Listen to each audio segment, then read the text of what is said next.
Hello everyone, welcome to Web Design TV, brought to you by the makers of .NET Magazine. .NET Magazine, of course, being the world's #1 magazine for web designers and developers. I'm Paul Wyatt and I'm a designer. I've been designing on the internet for over 10 years and I've designed for the likes of British Airways, Sony BMG and Manchester United. Let's head straight into learning about vector shapes and vector layers in Photoshop CS3. Now, if you're going to produce any shape in Photoshop, you're going to need to know about vector layers and how to use the pen tool to produce shapes. Useful if you're creating a layout for a website. You can do a very rough and ready layout using these tools, which can then be followed up and artworked up into a design with a little bit more finesse. The beauty of vector layers and using vector shapes is that you can change your mind, or a client can change your mind for you. And if you need to recolor something or rescale something, it's very quick and it's very easy. So that element of choice is much needed when working in an industry where people change their minds constantly. Now, you've most likely used the pen tool before, but in its different function, that of producing paths to create selections and cut elements out of a photograph, or to isolate elements. For example, in this image here, we've got the pen tool set on that top layer there, the second option, which is paths, which previously in other versions of Photoshop was its main function. And let's do this very rough and ready. But as you can see, you can make a path by clicking, then go to the Paths panel, and then hit Control and click on that little path there, and it makes a selection, over that bit of the leaf there. And then if you return to the layer, you can then Control C, Control V that selection, turn that layer off, and you see you've isolated an element. Very useful for compositing and artworking. But that was one of its old functions. Now that first option up there in that panel, you see that little icon there. If you click on there, that will actually allow you to create shape layers. There's a number of presets here. Let's click one of them, Polygon tool, and let's just go down to the color panel there and pick a red, a little bit more cheery than that brown, and then we'll just click and drag. And there we have some nice shapes. Now let's have a look closely at what these actually are. If we go down here to the Layers panel, you'll see that there's a whole layer filled with the red color.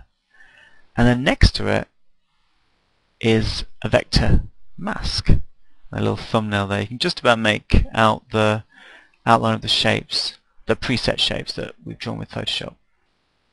So this whole block of color has been masked here, and this is a vector color here. Now by double clicking on the color, bring up the color picker, and you can change the colors very easily. It's also nice that you can select one of these, and if you were to hit Control T, rescale it, rescale it.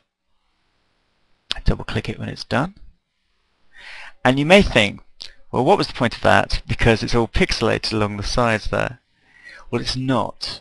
It looks like this when you are still on the layer. So if you click out of the layer onto this second shape, really nice smooth edge there. Let's just get this up at 100% because we're looking at it at 66%. So you see a nice smooth vector edge there.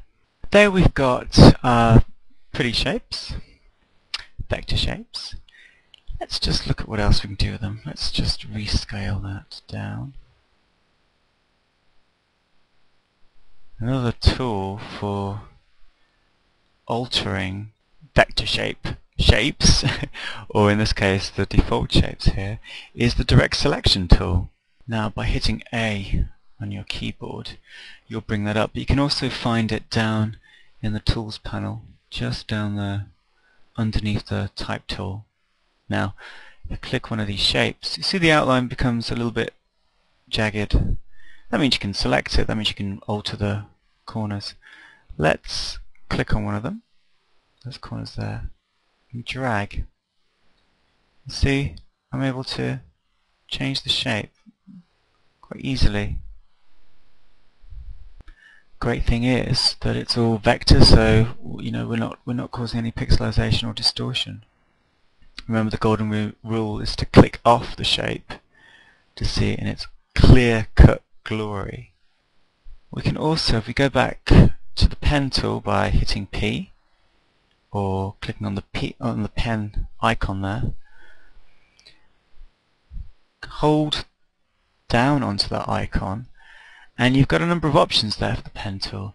We want to add an anchor point, so we'll just move down to there, add anchor point tool, click it, and if you click back on the shape and then just choose a spot there, you see we've created another point. Then if we click A to bring back the direct selection tool, we can manipulate that point by pulling it out like that. Just zoom in a little bit so you can see what we're doing. You can then use these little handles to create curves by pulling them out like that.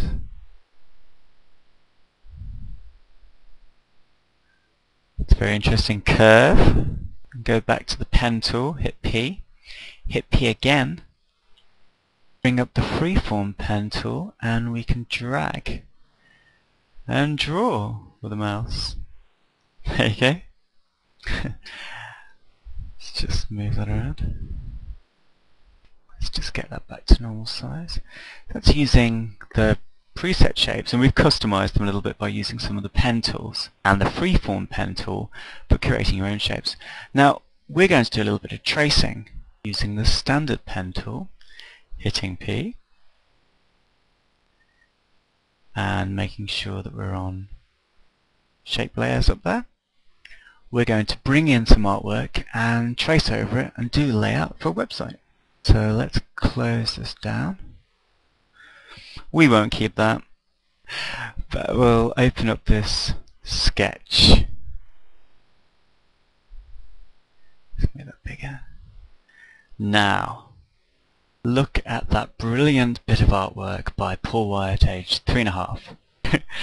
But if your scribbles look as bad as mine, as if they've been drawn by a constipated spider, don't worry, I can assure you that some of the biggest, most highest trafficked sites out there have started as scribbles in a notebook. You don't need to be a fine artist to produce a good website or a good layout. You just need to take it from your head through to the computer. And if that involves a rough scribble like this and the power of Photoshop, then that's the best way of doing it. Now we're getting a little bit overrun with palettes here. So if you click these little arrows here, see at the side to make them pop in and pop out to maximize our creative space.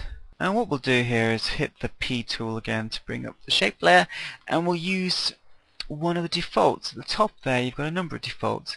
We want to create these content blocks to add to our layout, to our page.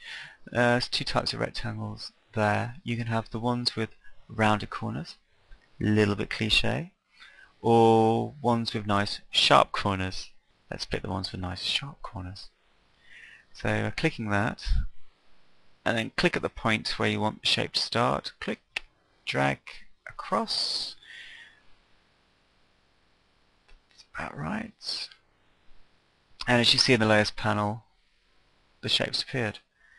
Now we don't want to waste too much energy, so by simply right clicking that layer and selecting from the drop down duplicate layer, yep, shape one copy, that's fine, and then hit V on your keyboard and use the arrow tool, or one of the arrow tools,